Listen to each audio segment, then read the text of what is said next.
So the first of the two Halloween stories that we're going to read that I love is called The Spider and the Fly. Now this is an old poem by a woman named Mary Howitt. It's a really old poem that has been repurposed by a guy named Toni DiTerlizzi, who's the illustrator. So the words are old. It's an old poem, and then he illustrated it. And I love a lot about this book. The poem is a really beautiful poem that makes a really interesting point. But the illustrations in this book it's some of my favorite illustrations. It's as good as the Polar Express and Chris Van Allsburg's illustrations. It's really impressive. It's super pretty. So this is The Spider and the Fly, based on the cautionary tale by Mary Howitt, illustrated by Toni DiTerlizzi.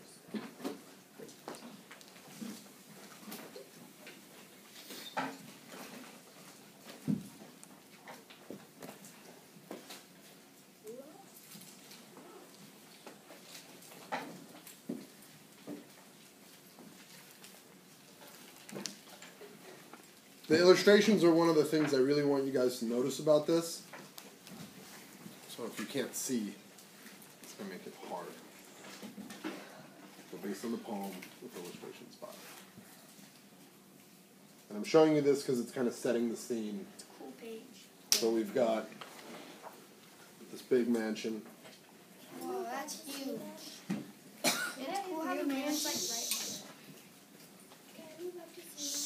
And then we've got, inside of the window of the mansion, you can see a dollhouse that looks like the mansion. And you can see the fly poking their head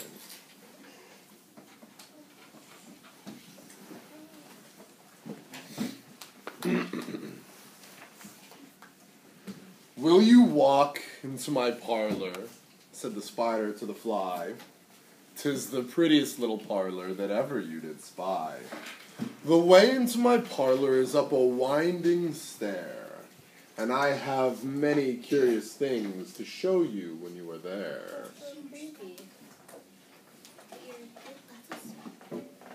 So hopefully immediately you're thinking about the relationship between these two animals.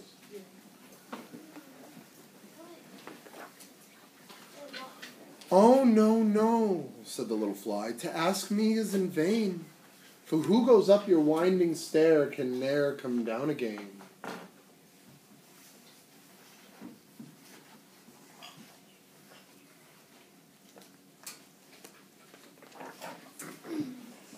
"I'm sure you must be weary, dear, from soaring up so high.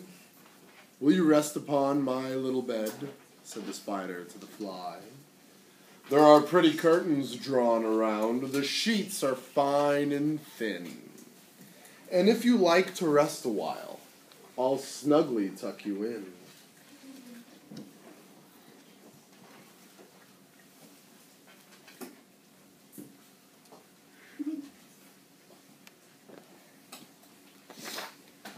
"Oh, no, no," said the little fly, "for I've often heard it said, they never, never wake again who sleep upon your bed." Yeah.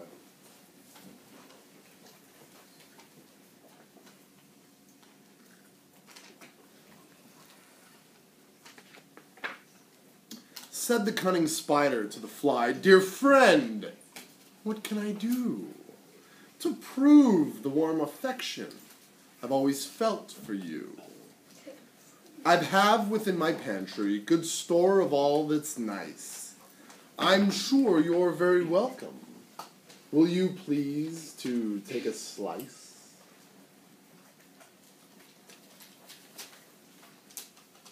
Can you see what he's serving her?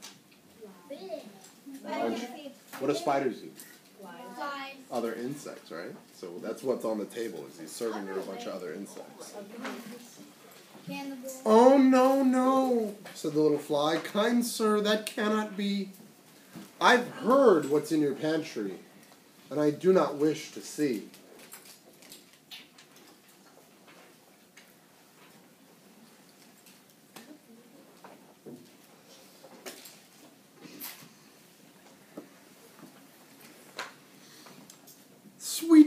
creature," said the spider. "You're witty and you're wise. How handsome are your gauzy wings. How brilliant are your eyes. I have a little looking-glass upon my parlor shelf. If you'd step in one moment, dear, you shall behold yourself." Just come upstairs. I got a mirror. You can see how pretty you are. You're very pretty. He's trying to flatter her. I'll be upstairs with you. "I thank you, gentle sir," she said, "for what you're pleased to say, and bidding you good morning now. I'll call another day."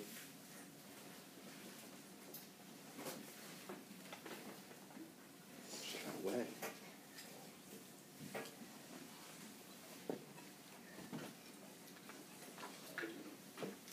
The spider turned him round about and went into his den, for he knew full well that silly fly would soon come back again. So he wove a subtle web in a little corner sly, and set his table ready to dine upon the fly.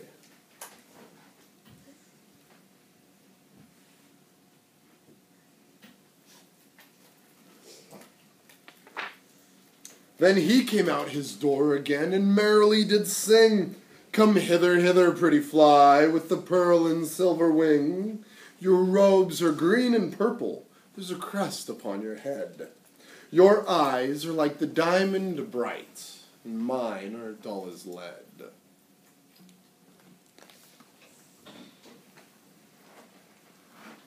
more he flatters her, the more she's gonna try and get even.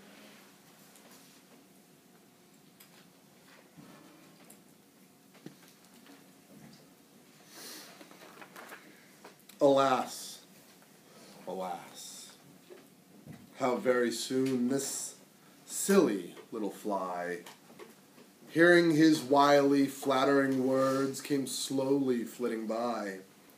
With buzzing wings she hung aloft, then nearer and nearer drew, thinking only of her brilliant eyes and green and purple hue, thinking only of her crested head. Poor foolish thing, at last. Up jumped the cunning spider, and fiercely held her fast.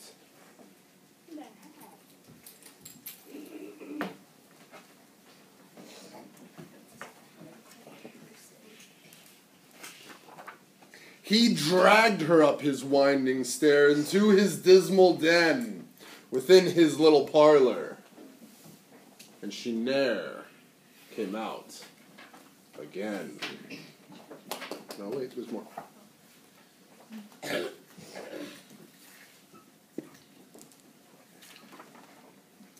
And now, dear little children, who may this story read, to idle, silly, flattering words, I pray you ne'er give heed. Unto an evil counselor close heart and ear and eye, and take a lesson from this tale of the spider and the fly.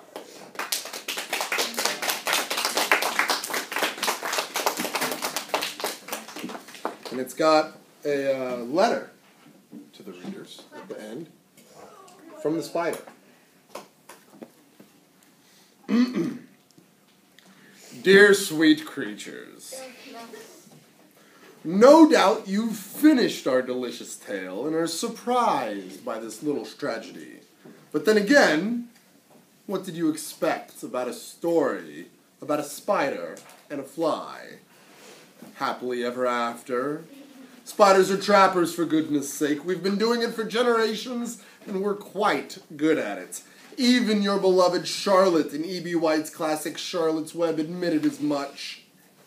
But alas, that poor Lear never capitalized on her fortune. If I were in her shoes, I would be eating bacon. With the wealth of knowledge about spiders and our crafty carnivorous ways, you'd think my web would be empty. But not a day passes without a hapless bug or two stopping by. What's a spider to do?